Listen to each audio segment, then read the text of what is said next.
Hola, ¿qué tal? ¿Cómo están? Bienvenidos a la semana número 2 de trabajo de la materia Historia de la Educación de la licenciatura en Pedagogía de la Universidad IBEM.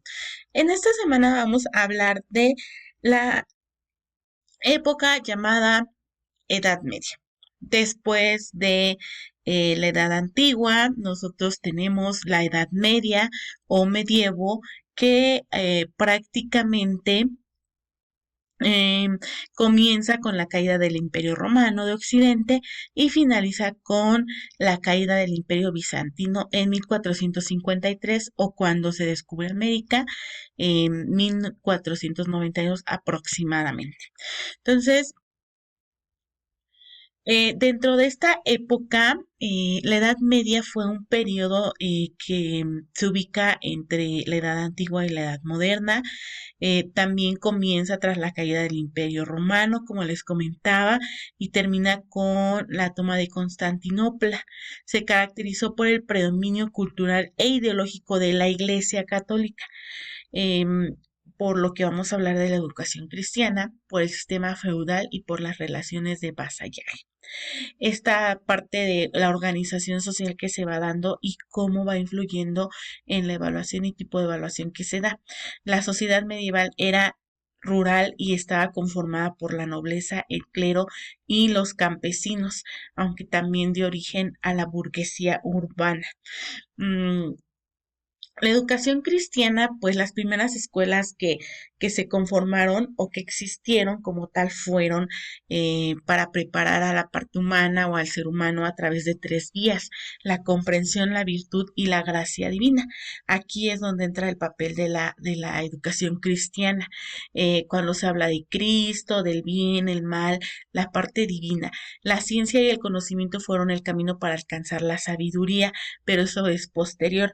Entonces, las primeras escuelas estaban situadas en los monasterios y en ellas se preparaban a los alumnos para la vida religiosa.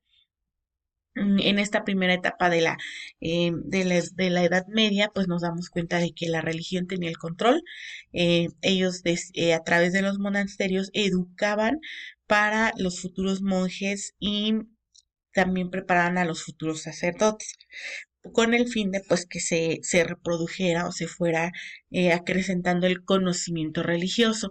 Entonces, todo tenía una parte de comprensión, el hombre era virtuoso, el hombre tenía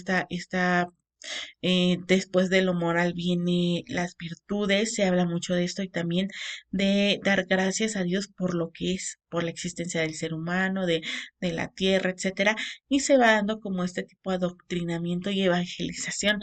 Por eso vamos a ver figuras importantes un poquito más adelante en este tenor. El ideal educativo. Bueno, pues para esto la Iglesia Católica ejercía la influencia dominante en todos los aspectos de la vida y pues obviamente no se quedaba fuera la educación. Tuvo un enfoque meramente religioso. La religión era el centro de la vida cotidiana y la educación se centraba en la enseñanza de la fe cristiana y de las formas de los futuros líderes religiosos. Dejamos un poco atrás los gobernantes y el aprender para la guerra y tener territorio, etcétera, y nos vamos adentrando a esta parte de lo cristiano, de lo católico. Por eso en Europa la mayoría de los reyes o los reyes debían de tener esta característica del catolicismo. Se crean las escuelas monásticas, que son los centros educativos, en donde pues obviamente se formaba para religiosos o católicos. La educación secular, que era el surgimiento de las universidades, también con esta parte de primero religioso y después adentrándose ya a las ciencias.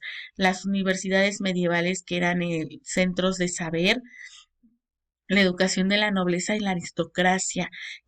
Antes se decía que pues los más ricos o los más aristócratas tenían acceso a educación y pues también tenían que ser sacerdotes o serían sacerdotes.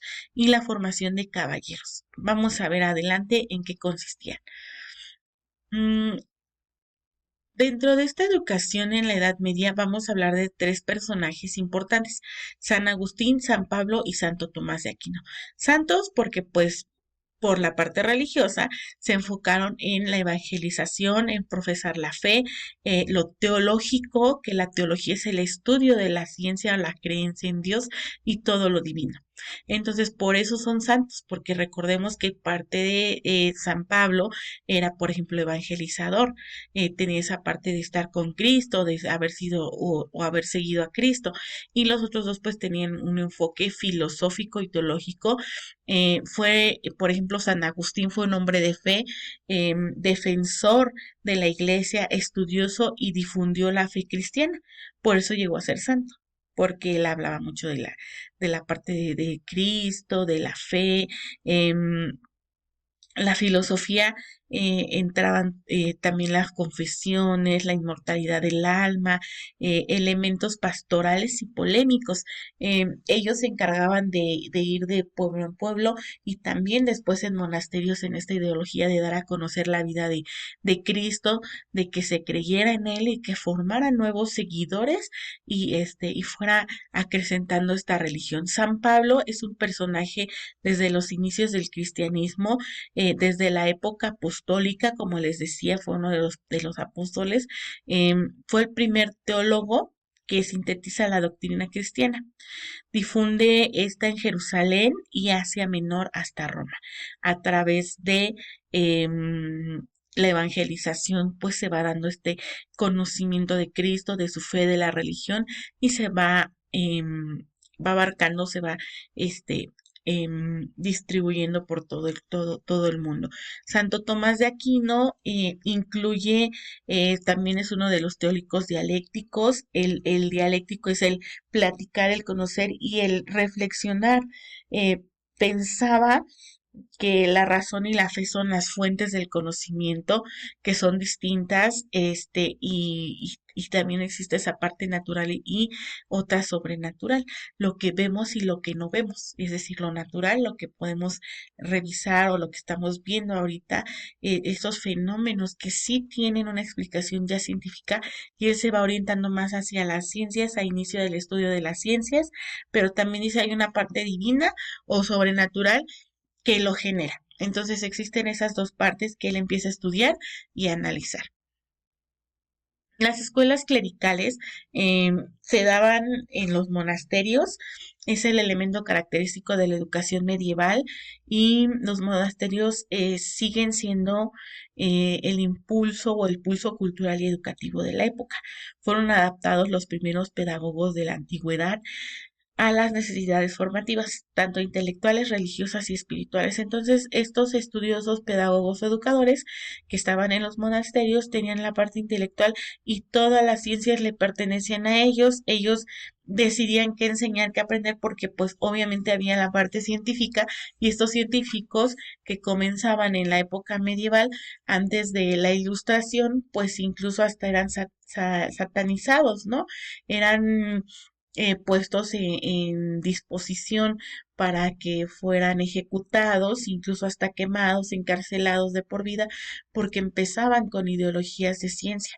No es hasta la ilustración cuando se empieza a descubrir y a difundir la parte científica. Entonces, ahorita en las escuelas clericales únicamente se permitía la religión y se va realizando esta acción por muchos años, y lo científico lo analizan, pero no lo difunden. No es su única o no es la verdad absoluta esto. Entonces lo intelectual sí entra, pero está más importante lo religioso y lo espiritual. Las universidades surgen entre mediados del siglo XII y comienzos del siglo XIII en Europa. Estas instituciones educativas resultan pues muy familiares porque son novedosas, y se les da el nombre de universidades porque se genera esta situación de englobar o generar conocimiento de todas las áreas. Se expande geográficamente de forma universal y se explica la función que cumplen dentro de esta función personal en el servicio de la Iglesia y de los estados. Entonces se conjunta ya el apoyo o la existencia entre el Estado y la parte religiosa, y se empieza a conjuntar, se empieza a analizar lo que el Estado quiere desde lo económico, lo político, lo social, lo cultural y también lo religioso. Nacen cuando los profesores y estudiantes se consideran el profesor magistri, y los estudiantes escolares deciden organizarse en asociaciones para defender sus intereses ante las autoridades de las ciudades y lo hacen siguiendo el modelo de los diversos oficios de la época, administradas mediante sus representantes, que es un modelo de las universitas. Por eso de ahí viene la palabra universidad, que es latina, porque cuando en la religión católica se tenía esta influencia, recordemos que solo existía el latín y la fe católica o religiosa, el cristianismo decía que solamente se podía leer, por ejemplo, la Biblia en latín y los estudiosos aprendían en latín y el idioma se fue generando y expandiendo en el latín. Entonces, esta palabra latina designa o significa la totalidad o el conjunto de los miembros de un grupo, por eso es universidad, porque es la totalidad de los miembros y del conocimiento. Cuando hablamos de una universidad es cuando decimos que se tiene el total o todo el conocimiento dentro de una área. Los invito a que realicen su actividad de evaluación. Estará disponible a partir del día eh, 15, 16 y 17 de febrero. Muchísimas gracias y pasen una excelente tarde, día o mañana. Nos vemos en el próximo video.